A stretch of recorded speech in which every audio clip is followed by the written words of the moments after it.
Hello friends, इस video में हम क्लास 7th इंग्लिश के हाफ ईयरली सैम्पल पेपर को डिस्कस करेंगे। आपके पेपर का सबसे पहला सेक्शन रीडिंग सेक्शन है, जिसमें आपको क्वेश्चन दे रखा है। Read the passage carefully and answer the questions that follow. तो आपको यहाँ पैसेज दे रखा है, पैसेज को अंडरस्टैंड करना है, फिर जो क्वेश्चन दे रखे हैं उसका आंसर आपको इस पैसेज के अंदर से देना है। सबसे पहले हम पैसेज को अंडरस्टैंड करते हैं। Crude mineral oil comes out of the earth as a thick brown और black liquid with a strong order. तो यहाँ पे आपसे बात की जा रही कि जो कच्चा खनिज तेल होता है जब वो अर्थ से बाहर आता है तो उसके अंदर एक बहुत ही स्ट्रॉन्ग स्मेल होती है और वो थिक ब्राउन और ब्लैक लिक्विड फॉर्म में बाहर आता है। It is a complex mixture of many different substances each with its own unique property. तो हम बात करें क्रूड मिनरल ऑयल की, जो कि अलग अलग सब्सटेंसेस से मिलके बनता है और इन सब्सटेंसेस की अपनी अलग यूनिक प्रॉपर्टीज होती है। Most of them are combination of hydrogen and carbon in varying proportions. जिन सब्सटेंसेस से क्रूड मिनरल ऑयल की फॉर्मेशन होती है उनमें से ज़्यादातर सब्सटेंस जो होते हैं वो हाइड्रोजन एंड कार्बन के कॉम्बिनेशन होते हैं। This type of hydrocarbon is found in other forms such as bitumen, asphalt and natural gas. Mineral oil originates from the carcasses of small animal and plant that live in the sea. अब आपको बताया जा रहा है कि mineral oil originate कहाँ से होता है, इसकी फॉर्मेशन कहाँ से होती है। तो देखिए बच्चों, सी में रहने वाले जो छोटे छोटे एनिमल्स हैं, प्लांट्स हैं, उनके कार्कसेस से इनकी फॉर्मेशन होती है। कार्कसेस का मतलब होता है डेड बॉडी ऑफ एनिमल्स। तो ये जब मर जाते हैं तो इनके बॉडी से मिनरल ऑयल की फॉर्मेशन होती है। अब डेफिनेटली आपके दिमाग में क्वेश्चन आ रहा होगा कि इनकी डेड बॉडी से किस तरीके से क्रूड मिनरल ऑयल की फॉर्मेशन होती है। Over millions of years these dead creatures build up huge deposit on the ocean floor and ocean current cover them with a blanket of sand and silt. Plants और animal के dead body से crude mineral oil को बनने में लाखों साल लग जाते हैं। देखिए इसकी प्रोसेस क्या है कि जो डेड क्रिएचर्स हैं वो ओशन फ्लोर पर डिपोजिट होना स्टार्ट हो जाते हैं और जो ओशन करंट्स होती है, मतलब कि जो ओशन की धाराएं होती हैं, वो क्या करती हैं, अपने साथ में जो सैंड और सिल्ट लाती हैं वो इनके ऊपर पूरा कवर कर देती है। As this material hardens it becomes sedimentary rock and effectively shuts out oxygen, thus preventing the complete decomposition of the underlying marine deposit। देखिए बच्चों, विद द टाइम सैंड और सिल्ट बहुत ज़्यादा हार्ड हो जाएगा और ये सेडिमेंट्री रॉक में कन्वर्ट हो जाएगा, जिस वजह से क्या होगा कि जो सेडिमेंट्री रॉक है वो ऑक्सीजन को ओशन के अंदर नहीं जाने देगी और ओशन के अंदर जो मरीन डिपॉजिट था, मतलब कि जो स्मॉल प्लांट और एनिमल की जो डेड बॉडीज थी, वो ऑक्सीजन की एब्सेंस में उनका कंप्लीट डिकम्पोजिशन नहीं हो पाएगा। Sedimentary rock layers are thicker and heavier. Their pressure generated heat which converted their tiny bodies into crude oil in a process that continues today। देखिए sediment rock की जो layers होती है वो बहुत ही ज़्यादा मोटी और हैवी होती है, जिसके प्रेशर की वजह से हीट जनरेट होती है और इस हीट की वजह से जो एनिमल और प्लांट की टाइनी बॉडीज़ हैं वो क्रूड ऑयल में कन्वर्ट होती है। तो ये प्रोसेस लाखों साल से चली आ रही है और प्रेजेंट टाइम में भी ये प्रोसेस चल रही है। अभी जो हमने पैसेज पढ़ा है उसके क्वेश्चन आंसर करते हैं। पहला क्वेश्चन है what is the crude mineral oil. आपके सामने ऑप्शंस हैं a clear liquid, a black liquid, a green liquid. तो इसका आंसर क्या होगा? अ ब्लैक लिक्विड।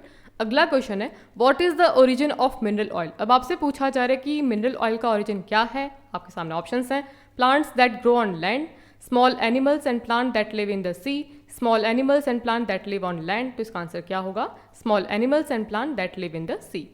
नेक्स्ट क्वेश्चन है what happens to the deposits of dead creatures on the ocean floor over millions of year. अब आपसे question पूछा जा रहा है कि लाखों सालों में जो ओशन फ्लोर के ऊपर डेड क्रिएचर्स हैं उनके डिपॉजिट का क्या होता है। आपके सामने ऑप्शंस हैं they are destroyed, they are covered by sand and silt, they are taken away by ocean current. तो इसका आंसर क्या होगा? They are covered by sand and silt. अगला क्वेश्चन है what happened to the material that cover the deposits of dead creatures. अब आपसे पूछा जा रहा है कि उस मटेरियल का क्या होता है जो कि डेड क्रिएचर्स के डिपॉजिट को कवर करता है। आपके सामने ऑप्शंस हैं it remains soft, it become sedimentary rock, it decomposes. तो इसका आंसर क्या होगा? It become sedimentary rock. Next question है what prevents the complete decomposition of marine deposit. अब आपसे क्वेश्चन पूछा जा रहा है कि मरीन डिपॉजिट के कंप्लीट डिकम्पोजिशन को कौन रोकता है। ऑप्शन ए ऑक्सीजन, हीट या फिर द लैक ऑफ ऑक्सीजन। तो इसका आंसर क्या होगा? Option number C the lack of oxygen. अगला क्वेश्चन है what is the result of the pressure generated by the sedimentary rock layer. अब आपसे क्वेश्चन पूछा जा रहा है कि जो सेडिमेंट्री रॉक का जो प्रेशर होता है उसकी वजह से क्या होता है। They become lighter, they become thinner या फिर दे जनरेट हीट। तो देखिए जो सेडिमेंट रॉक का प्रेशर होता है उसकी वजह से क्या होता है? हीट जनरेट होती है। नेक्स्ट क्वेश्चन है what happens to the tiny bodies on the ocean floor over time. अब आपसे क्वेश्चन पूछा जा रहा है कि जैसे जैसे टाइम निकलता है जो ओशन फ्लोर पर टाइनी बॉडीज हैं उनका क्या होता है। आपके सामने ऑप्शंस हैं they become fossil fuels, they become crude oil, they become a natural gas. तो इसका आंसर क्या होगा? They become crude oil. अगला क्वेश्चन है what is crude oil made from. अब आपसे पूछा जाए कि क्रूड ऑयल किससे बनता है, बिटुमिन, एस्फॉल्ट या फिर मरीन डिपॉजिट। तो इसका आंसर क्या होगा, option number C, marine deposits. अगला क्वेश्चन है read the passage carefully and answer the question that follow.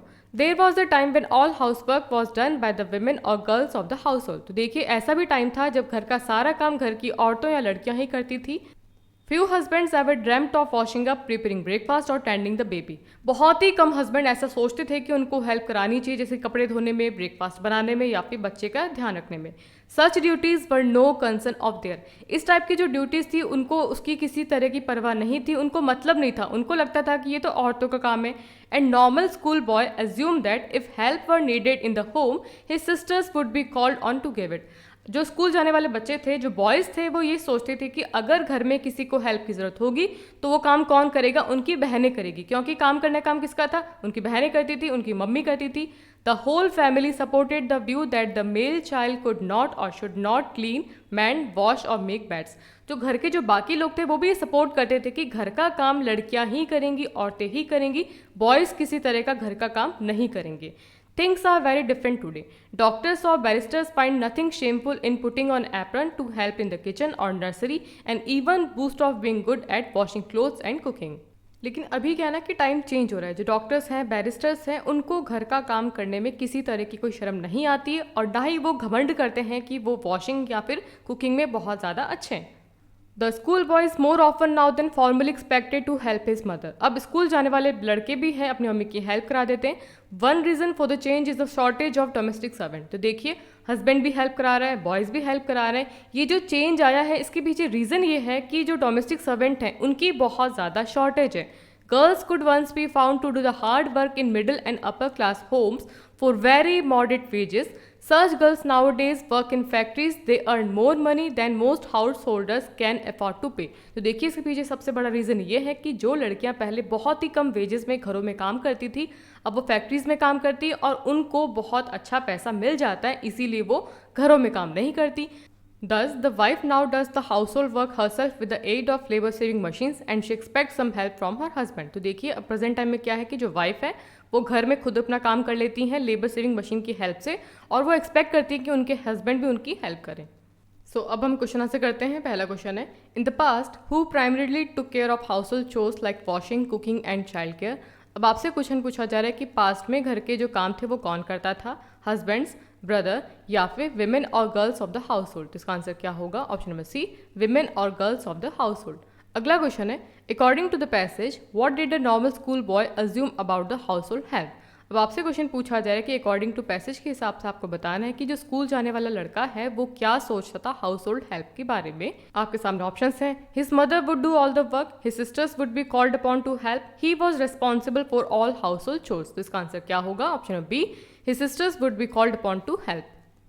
अगला क्वेश्चन है why have attitudes toward household chores change over time. आपसे क्वेश्चन पूछा जा रहा है कि ओवर टाइम जो घर के काम करने के बारे में जो एटीट्यूड था वो चेंज क्यों हुआ। आपके सामने ऑप्शंस हैं, the cost of domestic servant has decreased, man no longer need to help the household chores, girls now work in factories instead of doing household work. तो इसका answer क्या होगा, option number सी, क्योंकि अब जो लड़कियां पहले घरों में काम करती थी वो फैक्ट्रीज में काम करती, इसीलिए इनका एटीट्यूड चेंज हुआ। अगला क्वेश्चन है what do doctors and barristers according to the passage find acceptable today. आपसे क्वेश्चन पूछा जा रहा है कि आपको पैसेज के हिसाब से बताना है कि जो डॉक्टर्स एंड बैरिस्टर्स हैं वो क्या इजीली कर लेते हैं, उनको क्या करने में शर्म नहीं आती है। आपके सामने ऑप्शंस हैं, putting on an apron, avoiding household chores, boosting about not doing household work. तो इसका आंसर क्या होगा, option number A, putting on an apron. Next question है why do many women nowadays do household work themselves. आपसे question पूछा जा रहा है कि आजकल जो औरतें हैं वो अपना काम खुद क्यों करती हैं। आपके सामने ऑप्शंस हैं, labour saving machine make it easier, they can't afford to hire domestic servant, they want to prove their independence. तो इसका आंसर क्या होगा, option number A, labour saving machine make it easier. अगला क्वेश्चन है what is the overall message of this passage. आपने जो passage पढ़ा है इससे आपसे पूछा जा रहा है कि इससे हमको क्या मैसेज मिलता है, ये पैसेज हमको क्या मैसेज देना चाहता है। आपके सामने ऑप्शंस हैं, man should not be involve in house hold chores, labour saving machine have made house hold chores obsolete. Obsolete का मतलब होता है ओल्ड फैशन बनाना, आउटडेटेड करना, मतलब कि जब से लेबर सेविंग मशीन्स आई हैं तब से हमको घर का काम करने की ज़रूरत ही नहीं है, या फिर societal attitude toward the household chores have evolve over time, मतलब कि जो हमारा सोसाइटी थी उसका जो एटीट्यूड था घर के काम के लिए वो धीरे धीरे चेंज हो रहा है। तो इसका आंसर क्या होगा? Option number C, societal attitude toward the household chores have evolve over time. अगला क्वेश्चन है, find words from the passage that mean the same as given below. तो देखिए आपके सामने दो वर्ड दे रखे हैं, वरी एंड डर्थ। तो आपको बताने हैं ऐसे दो वर्ड जिनका मतलब वरी और डर्थ होगा। तो आपको वरी का मतलब पैरा 1 में ढूंढना है। तो देखिए आपके सामने वर्ड है कंसर्न। कंसर्न का मतलब क्या होता है? वरी। इसका आंसर हो जाएगा कंसर्न। और अगला वर्ड है हमारा डर्थ। तो आपको पैरा 3 में ढूंढना है। तो डर्थ का मतलब होता है शॉर्टेज। तो इसका आंसर हो जाएगा हमारा शॉर्टेज। पेपर का अगला पार्ट आपका सेक्शन बी, जिसमें आपसे writing and grammar based question पूछे जाएंगे। इसमें आपके सामने सबसे पहला क्वेश्चन है, you are Sushma Suraj, the cultural secretary of Saint John school Mumbai. You have been asked to inform the student of class 6 to 10 about an inter school dance competition. Draft a notice in not more than 50 word for our student notice board with all necessary detail.